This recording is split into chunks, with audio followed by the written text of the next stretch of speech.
We're filming. The weather is wonderful, which means it's going to be like hot and oppressive in 2 weeks in a typical Atlanta fashion. I have with me Kelly Campbell and Michaela Palevic of Westside Motor Lounge. There's lots to talk about here, so we're going to hit it hard.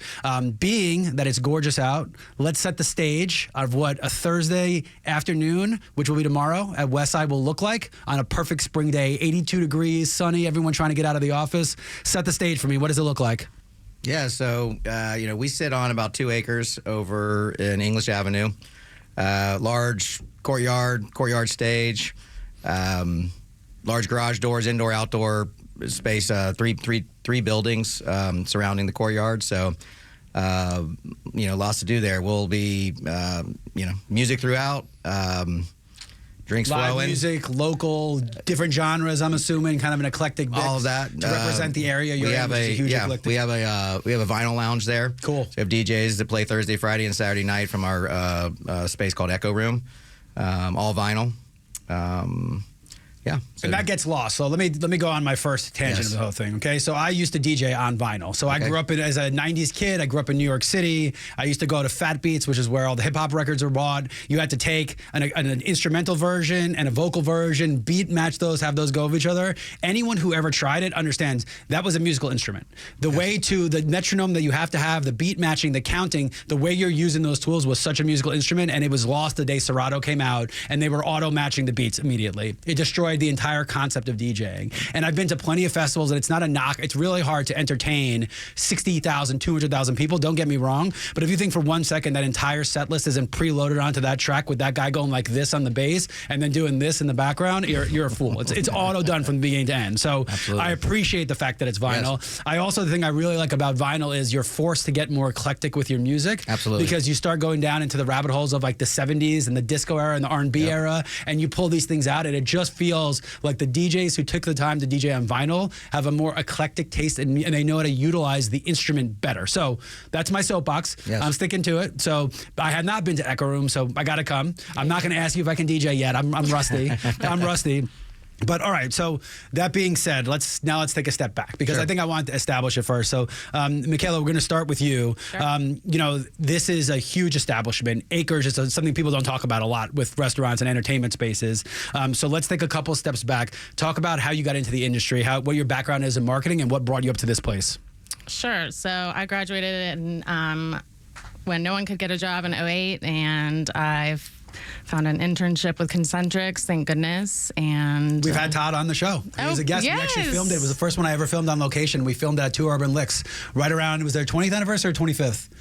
20th anniversary. Yeah. So we filmed it there. So we got the whole background. We ate like kings, and actually it was ironic. They were celebrating 20 years. I was celebrating 10 years in Atlanta, and the first restaurant I ever ate at was 2 Urban Licks. Oh, no way. It was like this serendipitous meeting. It was great. It was super fun to record. Anyway, carry on. Well, there's your reminder to go back, too. Yeah, for sure.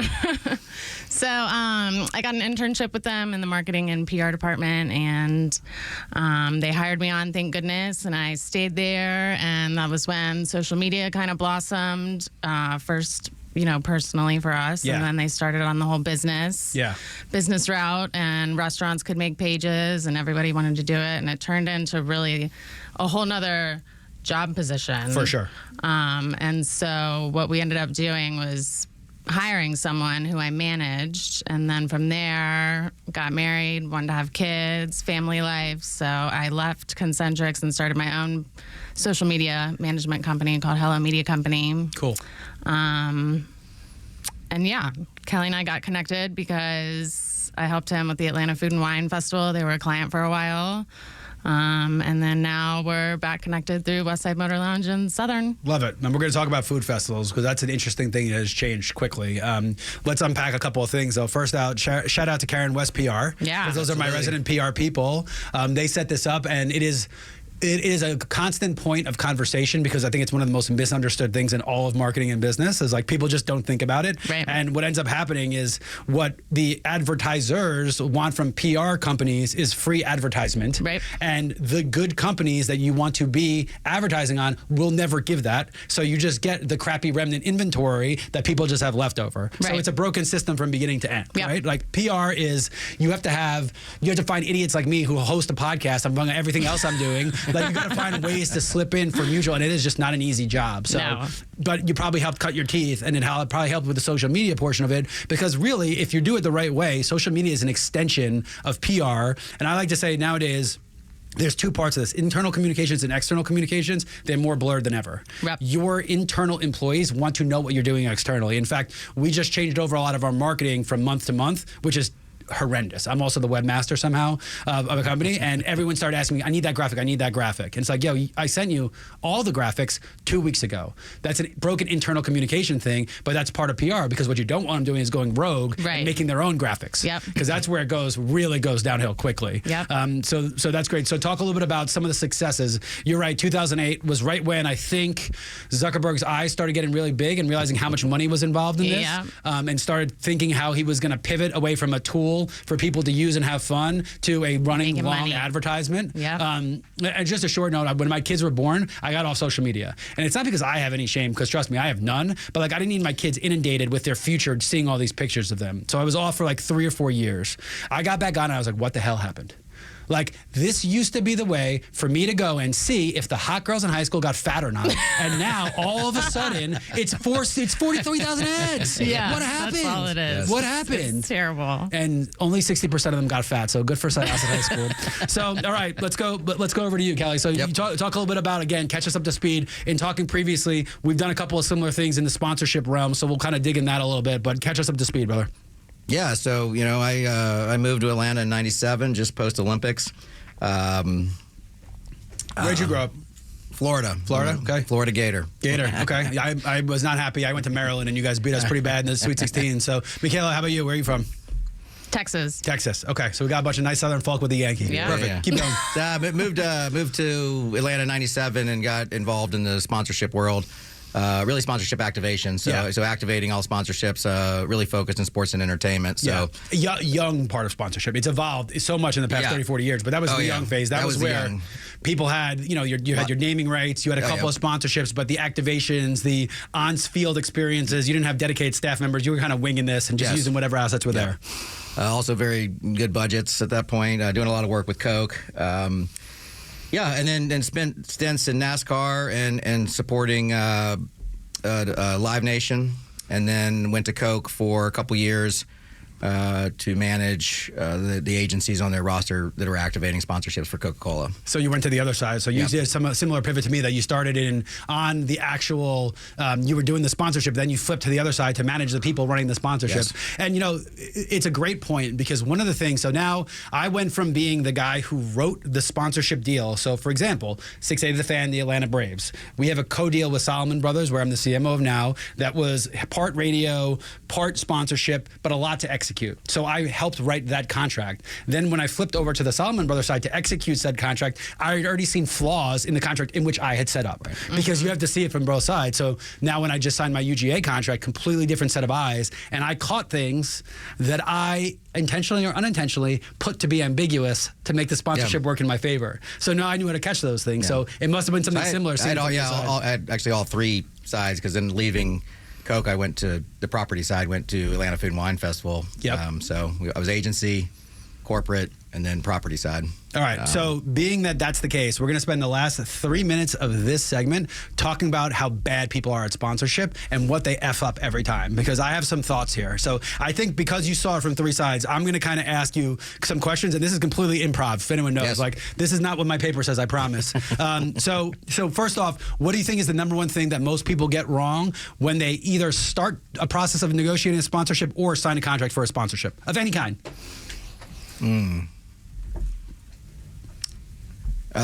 Well, I think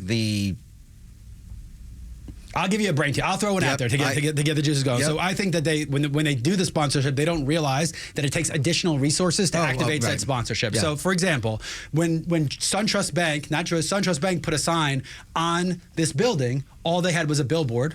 of something that no one even know what SunTrust was if they were coming from out of town, because the activation. So the phase 1 to now, where they realize that $10 million investment requires almost the same size investment to get that word out there. I think that is first and foremost the biggest failure is that you can't rely on the same company, because all you're doing is fishing in the same place. Right? If you're only doing Braves fans, there are not people who are just a casual Brave fan and be like, oh, that's cool, you're a sponsor. So I think that's always number one, is they forget the activation part. They only budget for the sponsorship, and then they're stuck there with a gigantic billboard or an asset that requires additional amplification. So that's one I would say. Yep, and I'd say an extension to that is also really knowing what success looks like in that activation.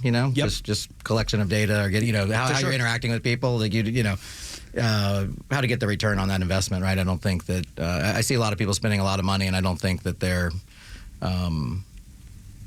getting a great return on it. Yeah, and I would say that that's both sides' fault. So what I've come to realize is that KPIs seem to me, they always come up after the fact. And it's like, okay, well, first off, you don't tell me what a KPI is. I tell you what a KPI is. So when you establish them from the beginning and make it clear what success looks like, it's easier to get there. But the people doing the sponsorship are not educated in the industry enough to do it, and the people selling the sponsorship just want that big check, or they have hard numbers to hit, so nobody has that conversation. And then unfortunately, they start having that conversation when stuff goes bad or communication lines start breaking down, which has just been a huge issue in every field or every industry. What about on-site? You were doing a lot of on-site activations. What were some things you saw that were just like, that's wrong, that's wrong, that's wrong? Like, again, Live Nation gave me a good eyes to the younger generation. They were not the same as the older generation, where they expected the marketing. They needed to be subliminal. Like, you need to have a Motorola tower at a festival that was integrated and gave pretty stuff away, as opposed to the old school, like, no, I listen to radio. I understand the relationship. That's why I'm getting this for free, so they're more likely to engage. What other kind of issues did you see as you were doing this? Well,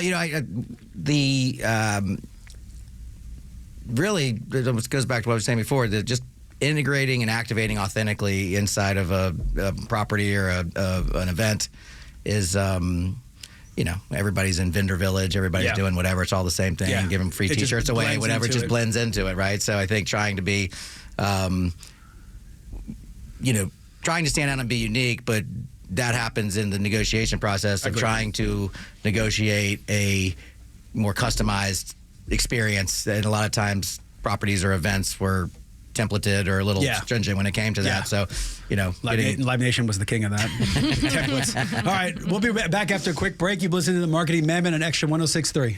Welcome back to the Marketing Madmen. Nick Constantino here with Kelly and Michaela of Westside Motor Lounge, and we're going to get to some of the other venues you guys have, because I think it's important. But we spent the first segment talking about what you guys have done previously, mistakes being made from what they expect out of PR, to how social media has become one running ad, to how sponsorship's gone wrong. So let's skip some stuff, get a little fast forward, and talk about how you're applying those principles with Westside Motor Lounge, right? So obviously, this is Atlanta. Everybody wants to be here.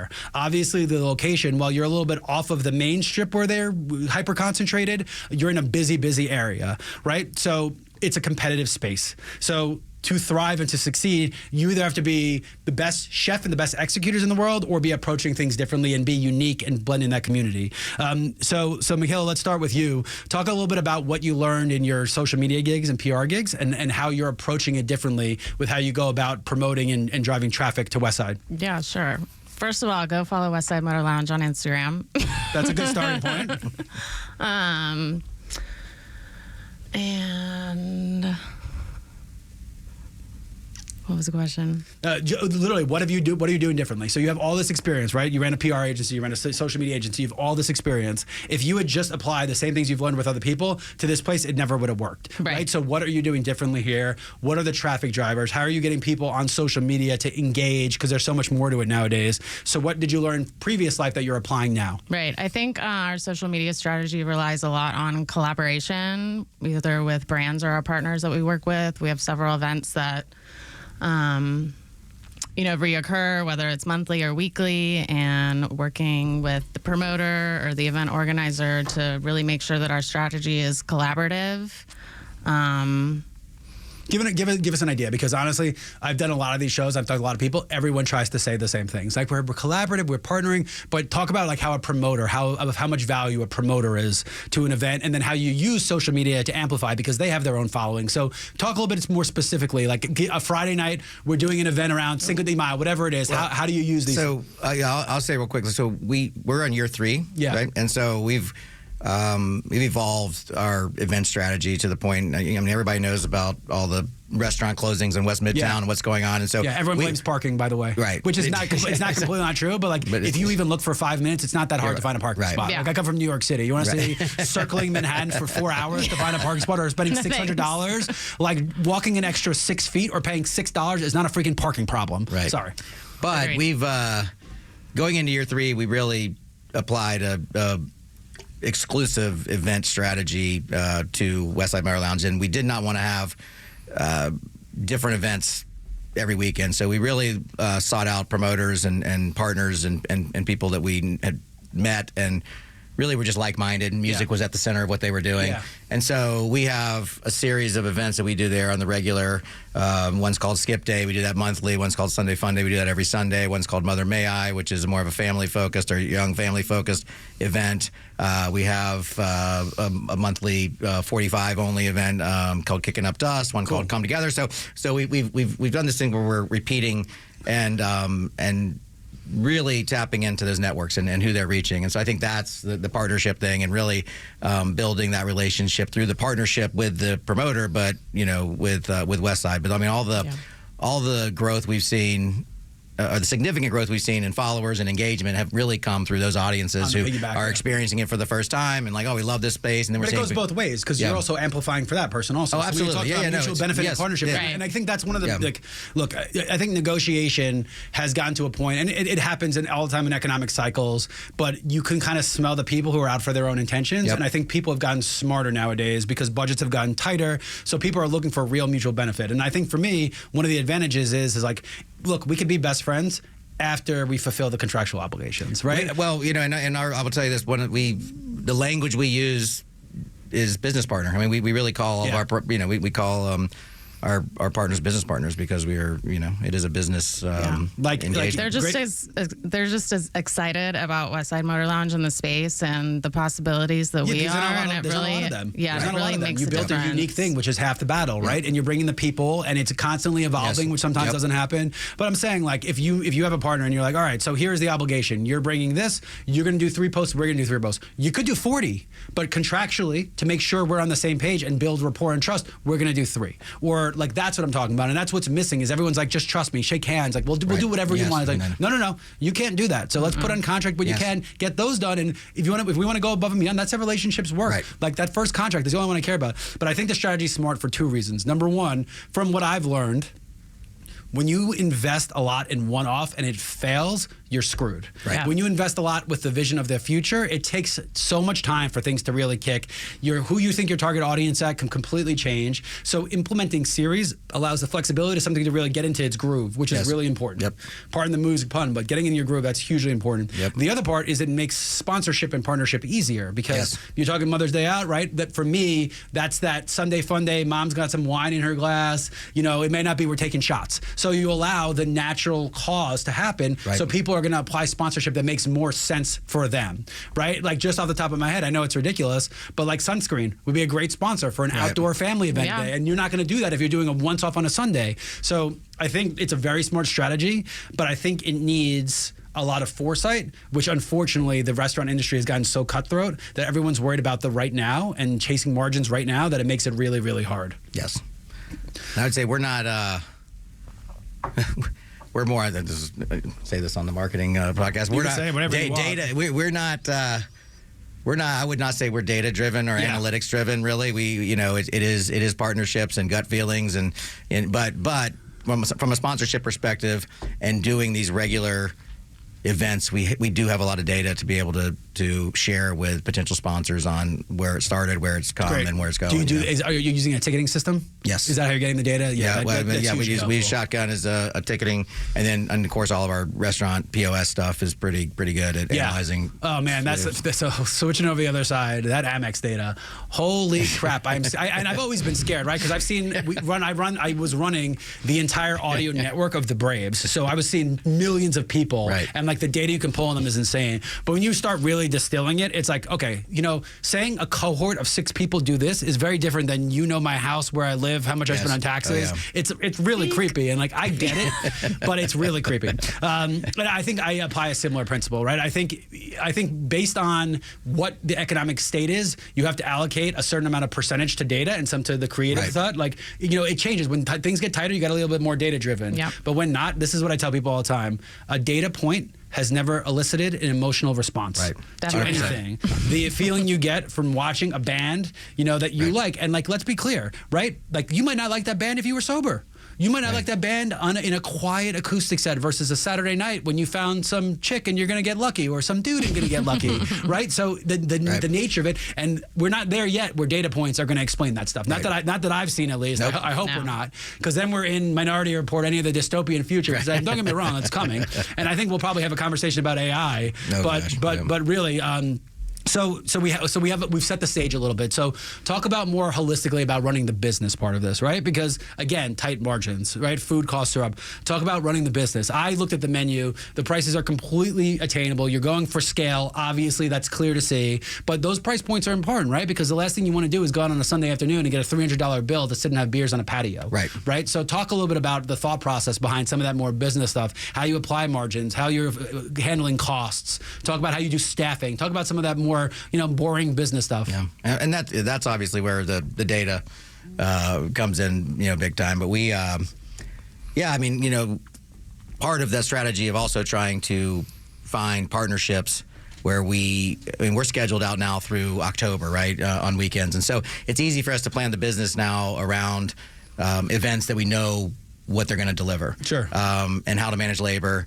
And how to manage cost of goods and all of that, right? So we play a pretty big role in operations. I mean, we have operations folks, but we're still playing. And that's why I asked you, because I've seen the marketing side now, and if you're not in marketing with the sales people, whoever for you guys are probably your bartenders or the servers, and the operations in mind, you're screwed, right? Because you can't market to you have to understand economies of scale and margins, and where do you make the most money? That's incredibly important to know, because that's where you should put marketing resources. Exactly. Well, actually, what we're now is we know that Thursday, Friday, Saturday, biggest days where we really pushed hard to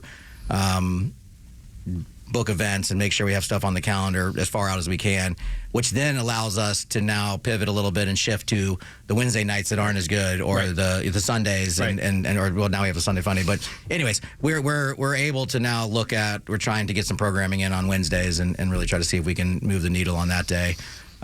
Because we've got a pretty solid plan in place for the high volume days.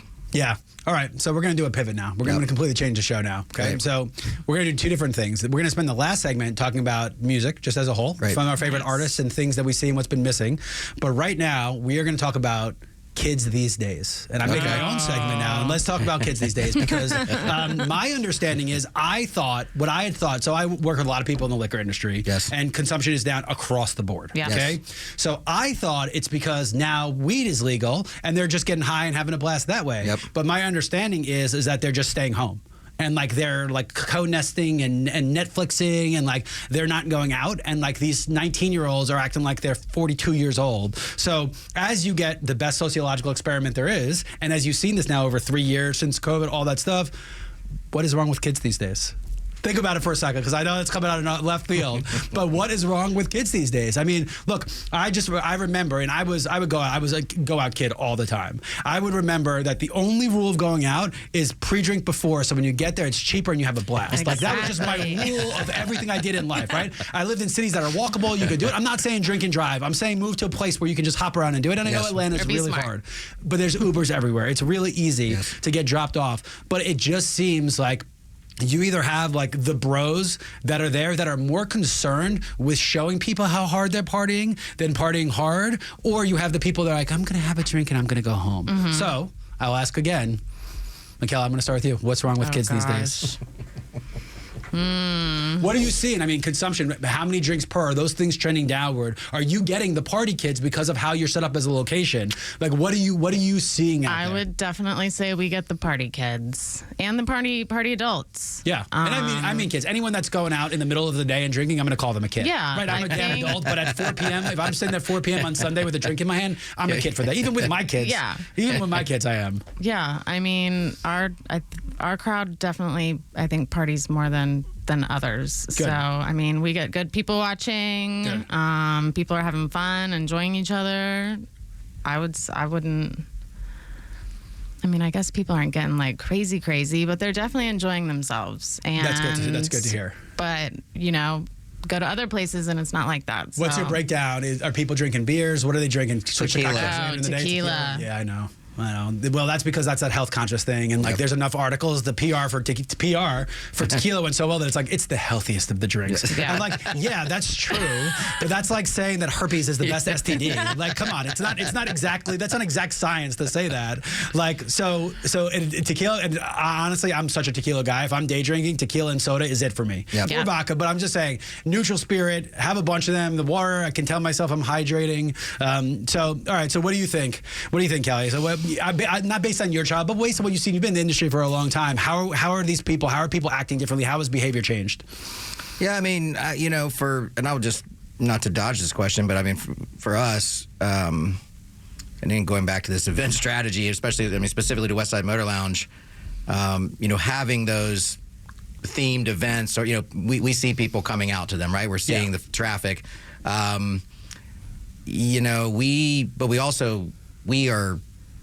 We tend to trend older. I mean, I'd say we're 30. You're turning older, but you're also urban dwellers. You're turning people in a city that live in a city for a reason. Like, we're not doing this in the suburbs of Topeka. No. Like, we're targeting this for a reason. The people that have the highest propensity to be out and want to live in walkable spaces. And for what it's worth, West Midtown, I mean, it wasn't for a long time, but it has converted into one of more walkable spaces. Like, my dream Saturday night is not going for a $300 dinner. It's having a drink and an appetizer at 8 different places. And what the hell happens with the night is like, it blurs by. As opposed to being stuck with one crappy waiter and just one pretentious douchebag. Like, you actually get to just stuffy. You get to hop around and kind of get the best of everything. You can do that there. There's not a lot of places in Atlanta where you can do that. But it sounds like when look, again, data is not going to tell you who the party people are. Like, you got to have an instinct for it. And again, even going to having the vinyl room, right? You have to have an affinity towards music and nuance to understand the vinyl. So it sounds like your marketing strategy is actually not meant to cave around what's happening externally, but pulling the people that you want to, exactly right. which is it's not common these days. I'm not kidding. Everyone says they want to do it, but it also sounds like you just said you evolved. That's taken 3 years to figure out. Most restaurants don't last 6 months. Well, that's exactly. So that sounds like it. So that makes a ton more sense. And I was only asking because, again, I always hear things third party. Like, the restaurant industry people are crying. You read all these articles about West Midtown, the parking. We can't keep a business running. Well, and our location is one-off. We're behind Howell Mills, so we really have to figure out how to get people to come see us and then come back. That's the thing, right? If you have a good event strategy that is growing, you have to get them to come once. Yes. Because usually they come back because they enjoyed the thematics of the night. And if you did them every 6 months, you're probably not going to get people back. They'll forget. Right. Especially because they're the party kids and they're drinking too much, so they'll forget. But you get the people. So you have now, when they think in their head about what should I do, that theme pops up. Maybe even before the restaurant. So I think that's a very smart strategy. So talk about some of the bands you have, some of the music. Obviously, vinyl is across the board, right? Vinyl started the hip hop movement with DJ breaks, and they were mixing in all the breaks from the old 70s disco music to make hip hop. But vinyl has been a part of this. Talk about some of the music, and when you do these themes, what kind of bands you're looking for? Yeah, so on the DJ side, on Echo Room, we had a covered outdoor space. Basically, had 4 DJs that we've known that have been around forever. DJ Kemet, Salah, Mike Zarin, and Kai. Came to us about the idea of the Echo Room, and so we decided to do it. They booked the DJs. They have a expansive network. The music's great. But they're playing the music because so on Thursday nights we have the partners play. Got it. And then Friday, Saturday we have guest DJs, and they book all of them, right? So well, the reason I ask is I was in Philadelphia, and hopefully you guys don't run at this place. Otherwise, this is going to be a very awkward conversation. But he literally went into this place. He bought vinyl. He didn't have a record player. He bought it to store it there to get to play it there. As you realize how stupid what you just did is. You spend $40 to buy a record that you can't even play in your own house to leave at a bar for them to play. I swear to God, they're called like vinyl parlors, and like so because now all of a sudden your $40 gets you now you get to curate the music. I was like, so does Spotify Jam, and you can just hit the button, Bluetooth the thing over. Like what? If ever this is the kid. I mean, I love him to death, but this is the kid that would have done it. Speaking of someone who drank himself stupid, he's 5'2" and Filipino. And tried to drink with me and hang with me, so it's not been good. And Falcon, we're talking about you, and yes, I'm going to send this to you. So they're DJing on vinyl, so it's curated, but I have to imagine it's also trying to keep people on their toes. So you bring a lot of newer stuff in, also, right? You don't want to just play the same music every night. You can't have the same. Yeah, so we have two. We have the Echo Room, and then we have a secondary event space we've turned in. We call it Idlewild, but we do. Ticketed DJ events in there. First Saturdays is Rewind. How many people fit in there? About 150. Yeah, it's a perfect venue. Yeah. And that's one of the things I'm hopeful for. Everything goes in trends, right? Yep. I caught between Live Nation and what I was doing, and I lived in Vegas for a while, those big festivals, right? They were so awesome to start. They are atrocious now. Yeah. Like $44 hot dogs at Coachella, even Hangout where I still you go. Every year, because we were lucky enough that we know people that we got artist badges. Every year they took stuff away. Yeah, every year everything got worse and the experience got worse, and they've just been so watered down because, again, it's the sake of profit. Yes. So I do believe that music will make the trend back to more intimate, private spaces. I think that it'll be more reliant on instruments versus the same freaking 128 beats per minute going. So again, talk about some artists. I can talk about genres of music. From a band perspective, we just had our second year of a festival called Mental Awakening, jam band focused festival. We actually put a stage in the parking lot, and we have our courtyard stage. So had about 1,500 people there. And they love their jam bands down there. They widespread panic because it made its way up to the Northeast, but we were more like Dave Matthews and Fish and that kind of stuff. But the widespread people, like I've never seen anything like it. The greatest awakening to it. And don't get me wrong, Tool is a metal jam band, but I was at a Tool concert, right? Face blaring, like and I can't imagine how many people were wearing Widespread Panic t-shirts. And they're like, this is the metal widespread. I'm like, that's stretching a little far here, guys. I understand that the whole concert sounds like the same set of music. Like, I get what you're saying, but let's tone it down a notch. So they love their jam bands here. So that's one to lean into. And those people, unfortunately, one of the things I learned at Live Nation is people's perceptions of music genres is broken. Like, everyone's like, oh, those metal concerts, there's fights. They're the nicest people on earth. You know where the fights are? The freaking Backstreet Boys. When 40-year-old women who haven't had a drink in 5 years decide that they're going to get hammered and fall down a hill. Let me tell you where it is. The Jimmy Buffett concerts where these 50-year-old men try weed and don't realize how much freaking stronger it is, and they're tripping in an alley somewhere because of it. That's where the fights come from. It's not the freaking metal concerts. That's right. So Fish, another one, yes, they're sitting there and tripping balls, but those people have tripped so many times. You're not going to throw them off by giving them some freaking...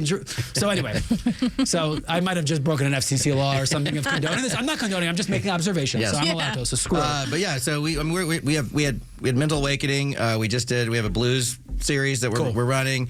We're starting up in I think it's June with a Thursday night series called Soul Symphony, which is more R&B, soul music. What else have we done? Yeah, I mean, we're just, again, this is same applying the same strategy and approach with trying to find partners and promoters that are bringing large scale events, and then we'll book. We have a handful of bands that we have. Ath Day is coming up. Oh, we got Ath Day coming up, which is we got 5 Athens bands coming over and gonna celebrate the music of Athens. So yeah, we're all over the board, just trying to be diverse. But it is, again, when we say like-minded, it is people that are passionate about the music, that are playing the instruments, that are playing on vinyl, that are love it. So love it, and I really want to see it make that comeback. And it's not a criticism of Live Nation. Look, this is capitalism, man. I get all of this stuff, but like some of the best moments in my life were never. This is an overhyped 44 hot dog thing. It's like, you know, this is the moment where, I mean, the first Made in America ever, where like I stole a wristband to get free beers, and like me and like 20 friends just got free beer hammered. Right? That's different than $200 beer hammered. Right? Free beer hammered is a completely different thing. So I want it to go around. I'm dying for it to go around. I'm dying to go see 200 venue places, and they're here. Don't get me wrong. Atlanta's a great place for them. I went to the Earl once and saw the Struts before they got big, and it was. I've seen more amazing shows on a Tuesday night at the Earl, you know. Oh my God. I was supposed to see Nathaniel Radcliffe and the Night Sweats just as they came out, but I missed it. So we saw the Struts instead, and they blew. It was 150 people. And they did 20,000 people themselves, and it was nuts. And like you're in the middle of like, and it's not even a mosh pit, but you're so tight that it's just a natural mosh pit. And nowadays you go to a show and they're like, there can't be a mosh pit here. I go, what the F are you talking about? There can't be a mosh pit here. Who are you? The fun police. The best part, though, and I'm going to end on this because we're going to talk about music after. Okay, so we're in the Battery. The Roxy is here.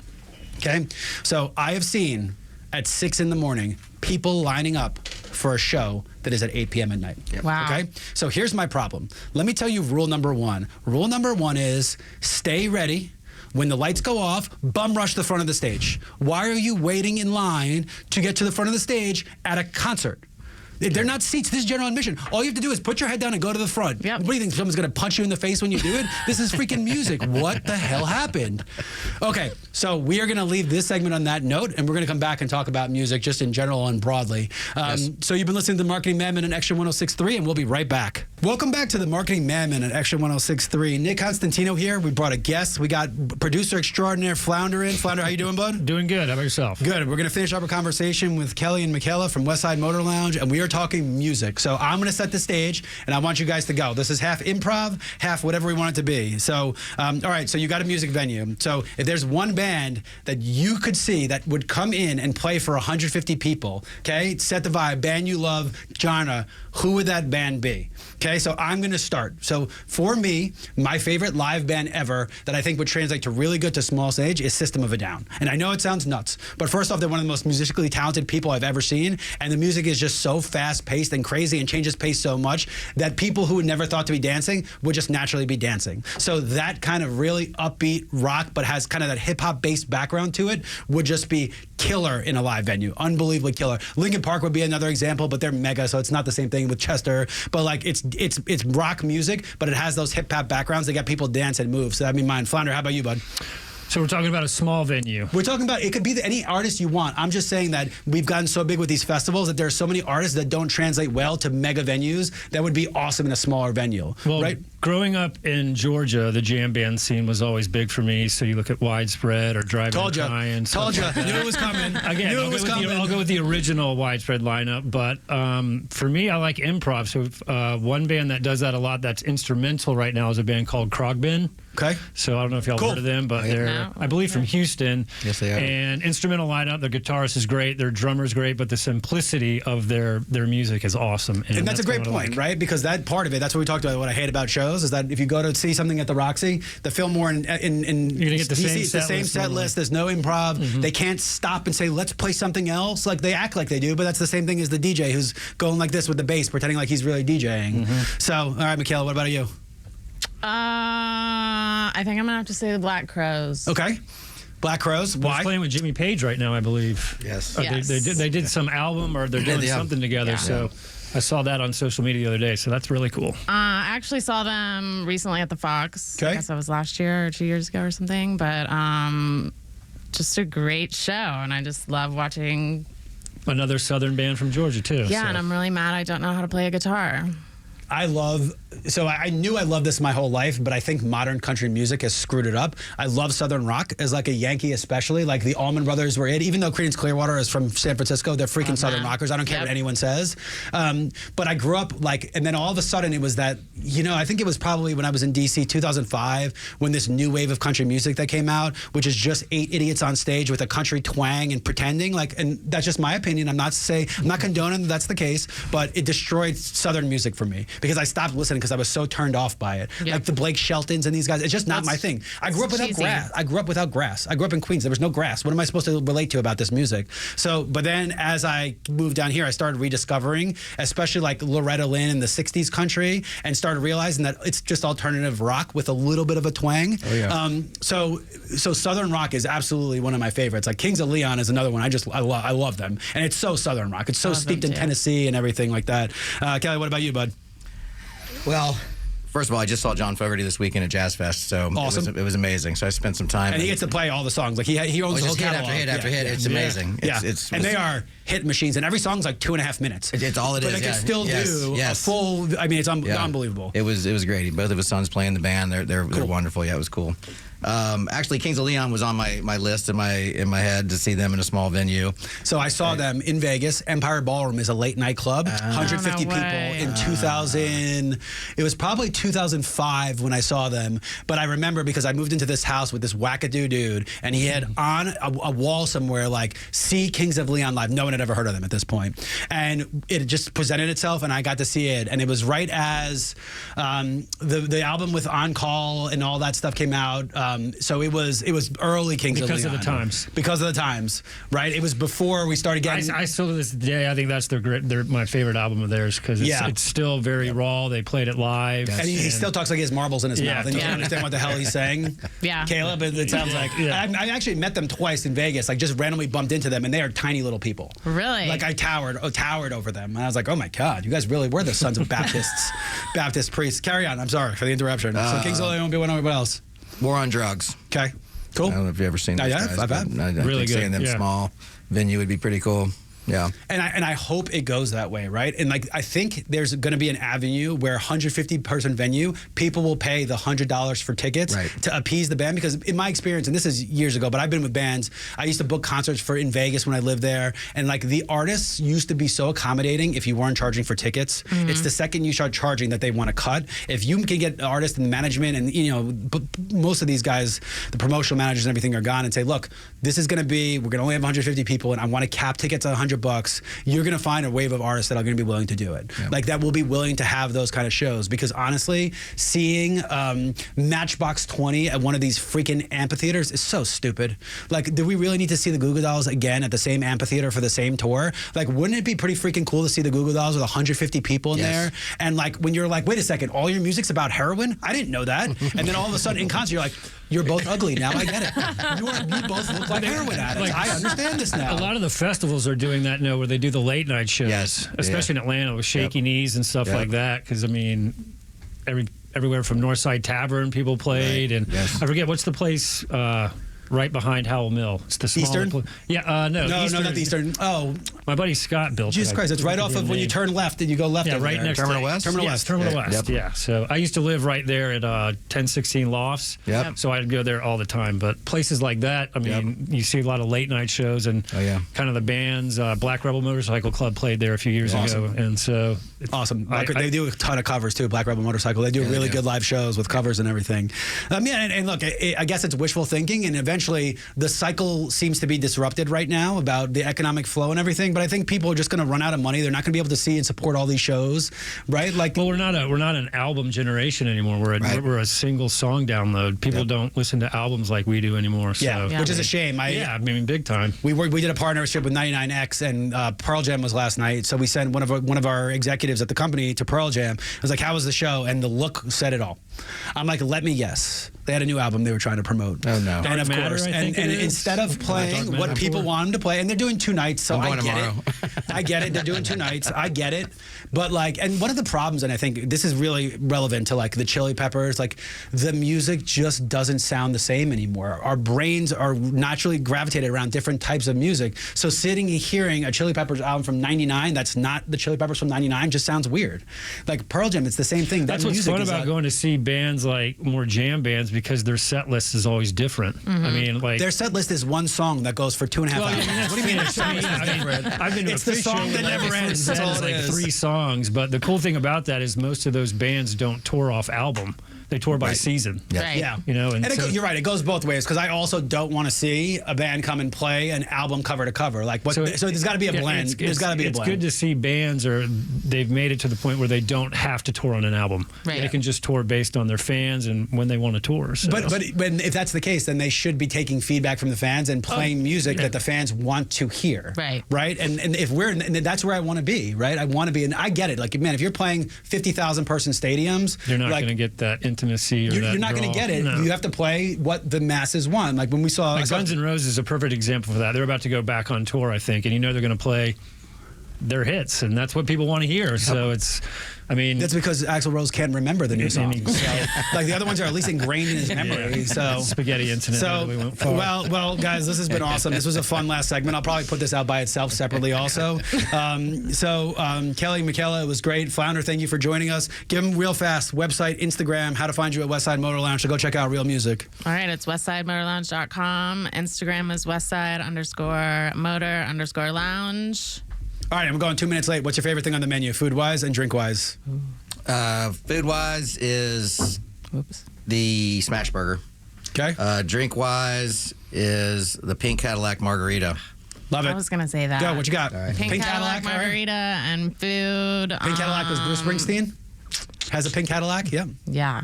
And I always get a salad and fries. That's just what I do. So you got to be a little bad and a little good at the same time. Exactly. That's a perfect way to sum up the show. You've been listening to Mark and Madmen and Extra 106.3, and we'll catch you next week. That's good. That was